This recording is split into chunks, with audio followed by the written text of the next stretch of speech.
मंजिल मिले ना मिले ये तो मुकद्दर की बात है। मंजिल मिले या ना मिले ये तो मुकद्दर की बात है। हम कोशिश भी न करें ये तो गलत बात है। हम कोशिश भी न करें ये तो गलत बात है। इसलिए दोस्तों हमेशा कोशिश करते रहना चाहिए और कोशिश करने वालों की कभी हार नहीं होती है। ये आपने सुना होगा, मंजिल आपको जरूर मिलेगी। इसलिए कितना भी बुरा समय हो, आप हमेशा अपने को सक्सेस बनाने के लिए क्या करते रहेंगे, हमेशा कोशिश करते रहेंगे। ओके, तो welcome to mathematics easy way. मैं पवन सर आप सभी का स्वागत करता हूं। तो आज हम लोग क्लास 7वीं मैथ्स चैप्टर नंबर 2 को स्टार्ट करेंगे, जिसका नाम है पूर्णांक संख्याओं का गुणा तथा भाग। यानी कि इसमें हम पूर्णांक संख्याओं का गुणा भी देखेंगे और भाग भी देखेंगे। तो एक प्रश्न संग्रह गुणा का है और एक प्रश्न संग्रह भाग का है। यानी कि इस तरह से हमारा प्रश्न संग्रह 7 और 8 के माध्यम से पाठ 2 भी क्या हो जाएगा, खत्म हो जाएगा। ओके, तो आगे बढ़ने से पहले मैं यही कहूंगा, जो भी इस चैनल से नए जुड़े हुए हैं कृपया करके चैनल को सब्सक्राइब कर दें और बेल आइकन में ऑल की बटन जरूर प्रेस कर दें। इससे आपको नोटिफिकेशन मिलता रहेगा। मेरे द्वारा जो भी वीडियो बनाई जा रही है उसका नोटिफिकेशन आपको मिलता रहेगा। और अगर वीडियो अच्छा लग रहा हो तो लाइक भी करिए और अगर कोई दोस्त है तो उसके साथ शेयर भी कर सकते हैं। ओके, चलिए स्टार्ट करते हैं पूर्णांक संख्याओं का गुणा और भाग। तो पहले हम लोग ये समझते हैं पूर्णांक संख्या क्या होती है। जैसे आपने सुना होगा प्राकृतिक संख्या, पूर्ण संख्या, पूर्णांक संख्या, परिमेय संख्या, अपरिमेय संख्या, वास्तविक संख्या, इन सब के नाम आपने सुने होंगे। तो इन्हीं में से एक है पूर्णांक संख्या। पूर्णांक संख्या यानी कि जिसमें धनात्मक, ऋणात्मक और शून्य सभी संख्याओं का क्या होता है, समावेश होता है। भिन्न की बात नहीं कर रहा हूं मैं, भिन्न नहीं होना चाहिए इसमें, लेकिन सभी धनात्मक संख्याएं, सभी ऋणात्मक संख्याएं और शून्य के मेल को क्या, या शून्य के समुच्चय को क्या कहा जाता है, पूर्णांक संख्याएं कहा जाता है। जैसे आपकी गिनती 1 2 3 4 5 से स्टार्ट होती है, यहाँ से आप असंख्य नंबर तक जा सकते हैं। ऐसे माइनस में भी जा सकते हैं, -1 -2 -3 -4 ये और 0, इन सभी के मेल को बोला जाता है पूर्णांक संख्याएं। जैसे -5 क्या हुई, एक पूर्णांक संख्या हो गई। -15 क्या हो गया, एक पूर्णांक संख्या हो गया। 100 क्या हो गया, एक पूर्णांक संख्या हो गया। तो इस तरह से धनात्मक, ऋणात्मक संख्या और 0 के मेल से बनी हुई संख्या क्या कहलाती है, आपको पूर्णांक संख्या कहलाती है। और इन्हीं पूर्णांक संख्याओं का हमें क्या करना है, पहले गुणा सीखना है। तो गुणा सीखने से पहले कुछ नियम यहाँ लिखे गए हैं। उस नियम को आपने, कुछ लोग जानते भी होंगे और नहीं जानते हैं, तो यहाँ से हम लोग क्या कर सकते हैं, सीख सकते हैं। नियम 1 क्या है, नियम पहला क्या है, आपने सीखा होगा कि कभी भी किसी भी संख्या का गुणा अगर 0 से किया जाए, यानी कि आप जब 2 संख्या से गुणा करने जा रहे हैं और उसमें एक संख्या क्या है, 0 है, तो हमेशा याद रखिए कि जब भी हम 0 से गुणा करते हैं तो गुणनफल क्या प्राप्त होगा, 0 ही आएगा।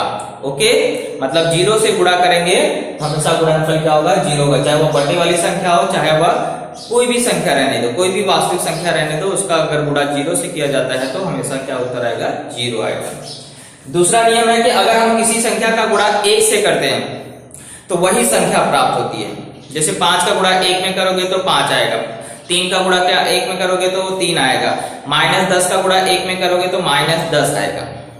यानी कि चिन्ह जो है वो उसका वही रहेगा। अगर -1, आगे चिन्ह का भी हम लोग पढ़ेंगे, लेकिन फिलहाल इतना याद रखिए कि जब भी हम क्या करते हैं, 1 से गुणा करते हैं तो हमें वही संख्या प्राप्त होती है। 0 से गुणा करेंगे तो 0, 1 से गुणा करेंगे तो जो संख्या से गुणा किया जा रहा है वो संख्या आएगी। ओके, अब इसके बाद चिन्हों का हम लोग को विशेष ध्यान रखना है कि जब किसी धन संख्या का गुणा धन संख्या में होता है, यानी कि आपको दोनों संख्याएं जिसका आप गुणा करने जा रहे हैं, अगर वह दोनों संख्याएं धनात्मक संख्याएं हैं तो उसका गुणनफल भी क्या होगा, धन में ही आएगा। यानी कि उसका चिन्ह भी क्या रहेगा, फाइनल आंसर जिसका, जैसे 3 गुणे 5 कितना होता है, 15। तो 3 भी प्लस में, 5 भी प्लस में है, तो 15 भी किस में रहेगा, प्लस में ही रहेगा। किसी ऋणात्मक संख्या का गुणा धनात्मक संख्या में अगर हुआ, यानी कि अगर एक संख्या ऋण में है और एक संख्या किस में है, प्लस में है, तो उसका गुणनफल हमेशा माइनस में ही रहेगा। चाहे कौन सी भी संख्या माइनस में रहने दो, पहला दूसरा बड़ा छोटा से नहीं मतलब है। अगर एक संख्या गुणा करते समय माइनस में है और दूसरी संख्या किसमें है, प्लस में है, तो हमेशा गुणनफल क्या होगा, माइनस में ही होगा। और जब ऋण संख्या का गुणा ऋण मतलब दोनों संख्याएं ऋणात्मक होंगी तो उनका गुणनफल क्या होगा, प्लस होगा। यानी कि यहां से हमने एक ही समझा कि अगर समान चिन्ह रहेंगे तो उसका गुणा होगा तो क्या होगा, हमेशा प्लस आएगा। यानी कि प्लस का गुणा प्लस में हुआ तो प्लस आता है, माइनस का भी गुणा माइनस में होता है तो प्लस आता है। लेकिन अगर एक संख्या माइनस में और एक संख्या प्लस में रहेगा तो हमेशा उत्तर किस में आएगा, माइनस में ही आएगा। तो इन्हीं नियमों को ध्यान में रखते हुए हमें क्या करना है, ये गुणा करना है। और गुणा एकदम, इसके लिए आपको 20 तक का पहाड़ा अगर आता है तो बहुत अच्छी बात है, और अगर पहाड़ा नहीं आता है फिर भी गुणा करना है तो मैंने एक वीडियो बनाया है कि जिसमें जिस बच्चे को पहाड़ा नहीं भी आता है वो क्या करेगा, उस वीडियो को देख करके जानकारी प्राप्त कर सकता है। उसका लिंक मैं डिस्क्रिप्शन में डाल दूंगा, तो उस चीज को आप क्या करेंगे, देख कर समझ सकते हैं। अगर आपको पहाड़ा नहीं आता है, पहाड़ा आता है तो बहुत अच्छी बात है और फटाफट आप क्या कर सकते हैं, गुणा कर सकते हैं। और जिसको पहाड़ा नहीं आता है उस वीडियो को देखे तो वो आसानी से सीख सकता है कि किसी भी संख्या का वो आसानी से गुणा कर सकता है बिना पहाड़े के लिए। चलिए आगे हम लोग पढ़ते हैं। तो प्रश्न संख्या 7 में 8 में पहला सवाल दिया है -5 का गुणा -7 में। पहले गुणा कर लेते हैं फिर चिन्ह का डिसाइड करते हैं। तो हमें 5 का पहाड़ा पढ़ना है 7 बार। 5 एकम 5, 5 दूनी 10, 5 तिहाई 15, 5 चौक 20, 5 पचे 25, 5 36, 5 सत्ते 35 होता है। और यहाँ देखो माइनस इंटू माइनस, तो आपको पता है माइनस इंटू माइनस क्या होता है, प्लस। यानी कि संख्या 35 का चिन्ह क्या रहेगा, सिर्फ प्लस रहेगा। प्लस नहीं लगाते हैं, नहीं लगाए चिन्ह में, यानी कि कोई संख्या के आगे चिन्ह नहीं, मतलब वो प्लस में है। ओके, अब सेकंड क्या बोला है, 9 का गुणा 6 में करो, -9 का गुणा 6 में करो। तो पहले हम लोग क्या करेंगे, 9 का पहाड़ा 6 बार पढ़ेंगे। 9 एकम 9, 9 दूनी 18, 9 तिया 27, 9 चौक 36, 9 पचे 45, 9 छम 54, कितना होता है 54। अब इसका चिन्ह डिसाइड करो, तो माइनस प्लस, क्योंकि ये चिन्ह नहीं है मतलब ये प्लस में, और ये किसमें है, माइनस में। माइनस इंटू प्लस क्या होता है, माइनस होता है, इसलिए कौन सा चिन्ह लगा दोगे, माइनस का। 9 चौक कितना होता है 36, लेकिन एक चिन्ह क्या है माइनस में, एक चिन्ह क्या है प्लस में, अलग अलग चिन्ह, इसलिए उत्तर किसमें आएगा, माइनस में। 8 सत्ते 56 में आपको यहाँ देखो माइनस लगा हुआ है और एक प्लस में, माइनस इंटू प्लस चिन्ह देख लीजिए, माइनस। यहाँ पे -124 गुणे 1 -1, तो आपको बताया गया था, यहाँ पे देखो लिखा है 1 से गुणा करने पे वही संख्या प्राप्त होती है, 124 ही आएगा। लेकिन चिन्ह क्या होगा उसके लिए, यहाँ नियम देखो, माइनस इंटू माइनस क्या होता है, प्लस, इसलिए प्लस में उत्तर आएगा। 12 सत्ते 84 है ना, 12 का पहाड़ा अगर आता है तो 12 सत्ते कितना होता है 84। फिर यहाँ पे देखो minus into minus, minus into minus क्या, प्लस, यानी कि यहाँ उत्तर क्या हो जाएगा, +84।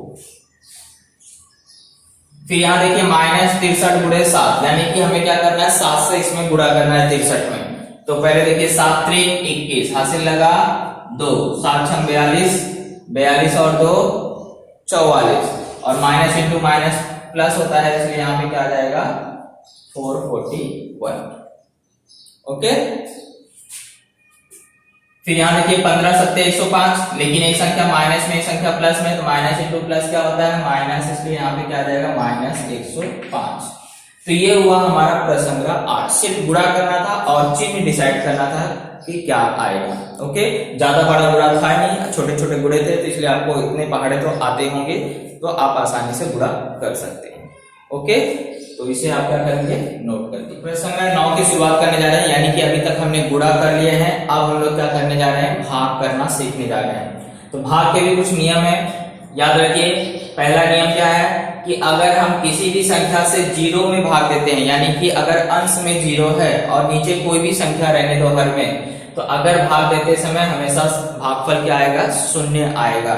यानी कि हम किसी भी संख्या में अगर 0 में भाग दे रहे हैं, किसी भी संख्या से 0 में अगर भाग दे रहे हैं तो हमेशा भागफल क्या आएगा, 0 आएगा। लेकिन अगर आपको किसी भी संख्या में 0 से भाग देना है, अगर हर में 0 आ गया तो 0 का पहाड़ा तो है नहीं, इसलिए इस संख्या को कहा जाता है अपरिभाषित, यानी इसका कोई भी मान नहीं होता है।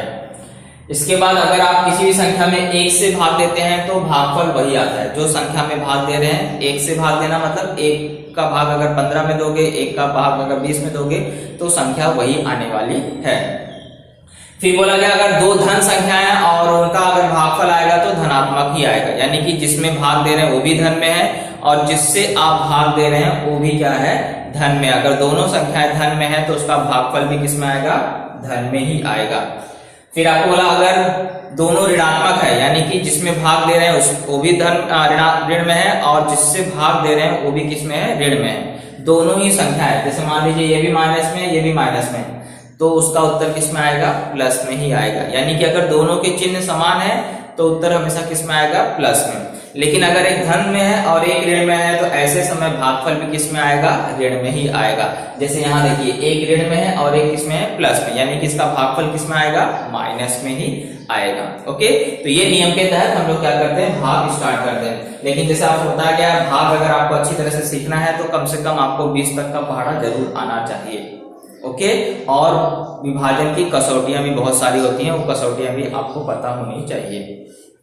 चलिए फिलहाल अगर आप देखें तो 96 और 16, 96 और 16 देखिए आता है 2 के पहाड़े में और 4 के पहाड़े में, 8 के पहाड़े में और 16 के पहाड़े में। तो इनमें से बड़ा कौन है, 16 बड़ा है। तो 16 का अगर पहाड़ा आपको आता है तो आप डायरेक्टली क्या कर सकते हैं, 16 से उसको भाग दे सकते हैं।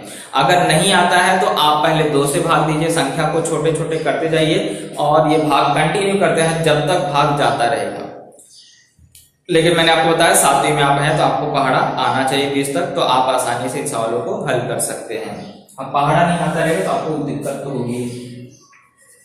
तो हमें पता चल गया कि ये दोनों पहाड़े किस में आते हैं, 16 में। तो हम लोग क्या करेंगे, -96 ऊपर है, इसको डिवाइड करेंगे किससे, 16 से। तो नीचे भी संख्या वही संख्या से आपको डिवाइड करना है, तो 16 को भी किससे भाग देंगे, 16 से।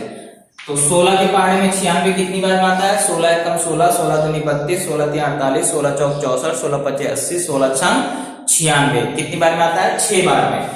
और उत्तर किस एक इसमें है माइनस में, इसलिए यहाँ -6 और 16 एकम 16 बटे में कितना आ जाएगा, 1, यानी कि आपका आंसर आ चुका है कितना है, -6 बटे 1, क्योंकि एक संख्या ऋण में थी एक संख्या प्लस में। अब इसको ऐसा भी लिख सकते हैं 6 बटे 1, या अगर आप लिखना चाहें तो ऐसा भी लिख सकते हैं -6, क्योंकि हर में संख्या हम लोग 1 नहीं लिखते हैं। ओके, चलिए दूसरा क्वेश्चन देखते हैं।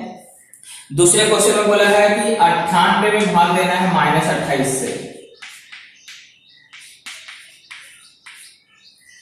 98 में भाग देना है -28 से। तो 28 किस किस पहाड़े में आता है, पहले ये सोच लो।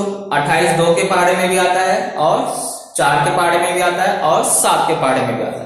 तो ये संख्या भी 2 के पहाड़े में आती है, 4 के पहाड़े में भी आती है और 7 के पहाड़े में आती है। तो बड़ा कौन है, 7। और 14 के पहाड़े में भी आता है, दोनों संख्या 14, तो बड़ा कौन हुआ, 14। तो हम लोग क्या करेंगे, इसको 14 से डिवाइड कर देंगे। तो 98 भागे क्या लिखेंगे, 14, और नीचे भी क्या लिख देंगे, -28 भागे 14। दोनों को क्या कर रहे हैं, 14 से डिवाइड कर रहे हैं, क्योंकि हमने देखा 14 के पहाड़े में दोनों आते हैं। अब 14 के पहाड़े में 98 कितनी बार में आता है, 14 एकम 14, 14 दूनी 28, 14 तीन 42, 14 चौक 56, 14 पचे 70, 14 छंग 84, 14 सत्ते 98 कितनी बार में आया, 7 बार में। और 14 के पहाड़े में 28 कितनी बार में आता है, 2 बार में।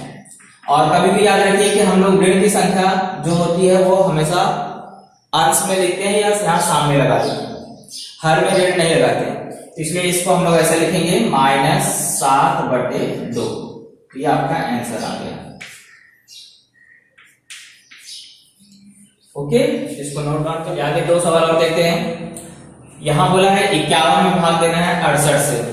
अब 51 और 68 सिर्फ एक ही पहाड़े में आते हैं, वो भी कौन से, 17 के पहाड़े, और किसी भी पहाड़े में ये जाएंगे नहीं। इसलिए बोला गया है 20 तक अगर आपको पहाड़ा नहीं आता है तो आपको बहुत दिक्कत हो सकती है। तो हम लोग क्या करेंगे, -51 इसमें भाग देंगे किससे, 17 से, और 68 में भी किससे भाग देंगे, 17 से। तो 17 एकम 17, 17 दूनी 34, 17 तिया 51, तो यहाँ क्या जाएगा, -3, और 17 चौक 68। तो आपका आंसर आ चुका है कितना, -3 बटे में 4। अब ये जो अगला नंबर है ये भी क्या होते हैं, एक ही पहाड़ी में आते से, और बाकी किसी भी पहाड़ी में नहीं आते हैं। अलग अलग पहाड़ा तो ले नहीं सकते हैं, इसलिए हमें 38 और 57 ऐसा संख्या चुनना है जिसमें दोनों आते हो, ऐसा पहाड़ा चुनना है जिसमें दोनों आते हैं। तो कौन से पहाड़े में आते हैं? 19 के। तो 19 से इसको भी डिवाइड करेंगे, इसको भी डिवाइड करके। तो 19 के पहाड़े में 38 कितनी बार में आता है? 2 बार। याद रखना है यहाँ जो नंबर रहेगा दोनों जगह सेम रहेगा, अलग अलग नंबर से डिवाइड नहीं कर सकते हो। तो 19 दूनी 38 और 19 की यहाँ 57। और फिर मैंने बताया माइनस को हम लोग यहाँ नहीं रखते हैं तो उसको ऊपर कर देंगे या बीच में रख देंगे, ये आपका आंसर आ जाएगा। तो प्रश्न संख्या 9 के अभी तक फिलहाल क्वेश्चन नंबर फर्स्ट का मैंने 4 सवाल कराया है, बच गए हैं टोटल 6 सवाल। आप कोशिश करिएगा, अगर आपको नहीं आता रहेगा तो मैं जरूर कराऊंगा, लेकिन आपको पहले कोशिश खुद करना है। ओके, तो इसे आप क्या करेंगे फिलहाल नोट